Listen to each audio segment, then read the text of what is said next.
Video dokumentasi testing Mobo HP 240G8 dengan prosesor Intel Core i3 Gen 11 untuk pengemasan tanggal 15 Maret 2025. Untuk tanggalnya tanggal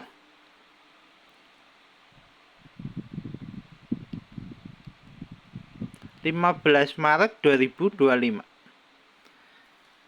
Oke, untuk mainboard sendiri sudah kita set dengan perangkat lengkap. Kita ada baterai, board power, wifi card, fan, heatsink, speaker, PCIe NVMe, SSD SATA, RAM 2 keping DDR4, total 4 GB jadi 28 GB. Dengan navigasi kita menggunakan mousepad dan port HDMI terpasang untuk cleaning dual screen, flexible LED, DC, LED dan kamera. Oke, untuk pertama-tama kita nyalakan dulu Mobo menggunakan power dari baterai sebelum kita melakukan tes charging. Kita nyalakan dulu Mobo menggunakan power dari baterai, kita tekan tombol power. Oke, Mobo nyala. Mobo booting, Mobo running SSD terbaca untuk OS. Sebelum masuk ke dalam Windows, kita cek dulu untuk penampakan Mobonya. Mobonya masih clean, belum ada tanda atau bercak di servis. Untuk semua perangkat sudah kita install. Oke, Mobo sudah masuk ke dalam Windows, dual screen on. Kita menggunakan HDMI untuk display adapter berarti oke atau VGA oke. Oke, kita remain in 3 days dari Windows update-nya. Ya, Mobo sudah masuk ke dalam Windows. Untuk pertama kita cek spesifikasinya dulu. Untuk spesifikasi kita buka lewat DXD ya. Untuk spesifikasi sistem manufaktur HP dengan sistem model HP 240G8 dengan BIOS F15 dengan prosesor 11 tahun Gen Intel Core i3 1115G4 dengan memori terinstall DDR4 8GB, 4GB 1 keping. Oke, kita next ke display adapter di Intel UHD Graphic. Center input ada speaker High Definition Audio dan pattern input ada mouse, keyboard dan HP wireless button driver. Untuk spesifikasi cukup, kita tutup. Untuk selama pengetesan video, kita tes yang kedua untuk tes charging. Kita cek persentase baterai. Baterai di 57%, Mobo on menggunakan power dari baterai. Kemudian kita tes untuk tes charging. Kita ambil untuk chargernya. Colokan biru kita pasangkan di DC-nya.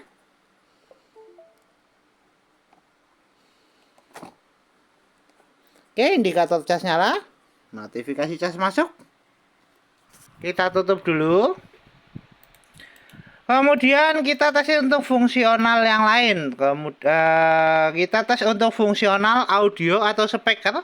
Untuk tes audio speaker kita menggunakan audio dari video. Kita putar dulu untuk videonya. Kita adjust di volumenya.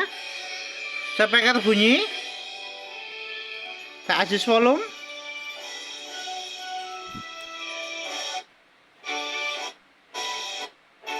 Tes audio oke. Untuk speaker kita tutup. Untuk tes berikutnya kita testing untuk fungsional display adapter. Untuk tes display adapter kita buka lewat display setting. Untuk dual screen sudah on, kita adjust brightness untuk display adapter utama. Tes display adapter utama oke, tes dual screen oke dengan HDMI. Untuk tes display adapter oke, kita tutup. Untuk tes berikutnya kita testing untuk fungsional flexible LED. LED sudah nyala, tinggal kamera atau webcam. Untuk tes kamera kita bisa buka lewat start, pilih aplikasi kamera, berlaku untuk Windows 10. Indikator kamera nyala, tes kamera oke. Kita ambil dulu untuk kamera webcamnya. Tes kamera oke. Tes flexible LED oke, fungsional flexible LED oke, LED oke, kamera oke. Kita tutup. Untuk kemudian kita testing untuk fungsional wifi card, bisa nangkap jaringan atau tidak. Kita cek di setting wifi. Jaringan wifi sudah terdeteksi dan jaringan wifi sudah kita konekkan. Untuk tes wifi card oke, kita coba untuk tes browsing menggunakan aplikasi Google Chrome.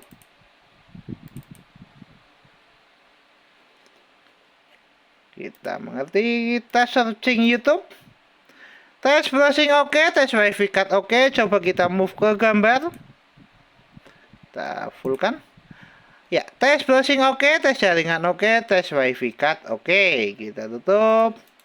Untuk tes berikutnya kita testing untuk fungsional port USB. Untuk port USB utama bisa kita gunakan untuk navigasi.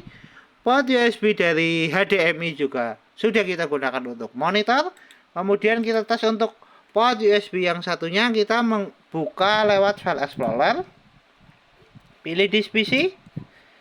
Oke, kita coba untuk tes port USB menggunakan hard disk eksternal. Ya.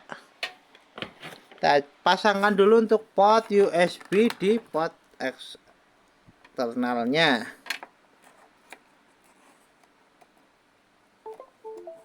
Oke, sebentar.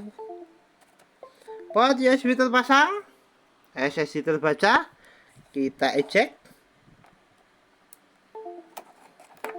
Oke, untuk port USB dan fungsional port oke, kita tutup.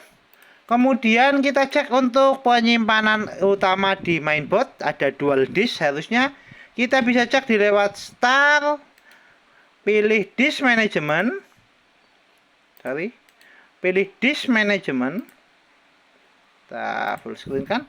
Untuk penyimpanan tersedia dua penyimpanan, di basic 256 GB untuk SSD SATA. Dan di port kedua ada di 512 di PCIe NVMe. Dual penyimpanan atau dual disk oke. Untuk set disk on board oke, testing disk oke, kita tutup semua. Kita kembali ke tes charging, cek persentase baterai. Baterai naik di 59%. Oke, untuk pantauan pengecasan kita bisa buka lewat aplikasi HW Monitor.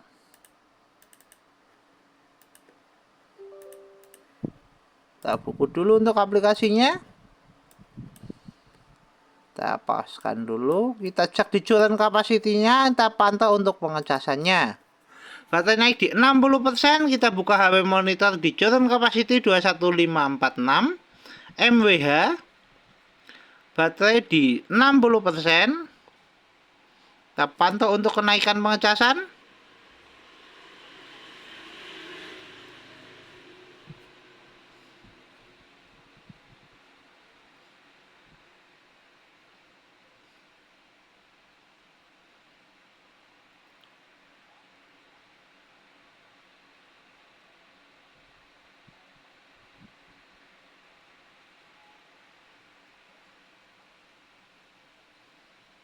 Baterai naik di 61%.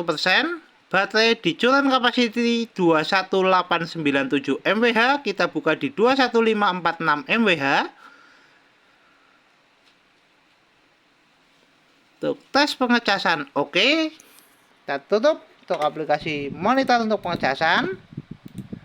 Kita buka lagi untuk persentase baterai. Baterai di 61%. Kita lepaskan cas. Mainboard masih nyala menggunakan power dari baterai. Baterai di 61% untuk 62% untuk tes pengecasan oke. Kita tutup semua aplikasi. Kita shutdown. Oke, untuk Mobo HP 14S 240G8 tertes oke. Mobo siap kirim.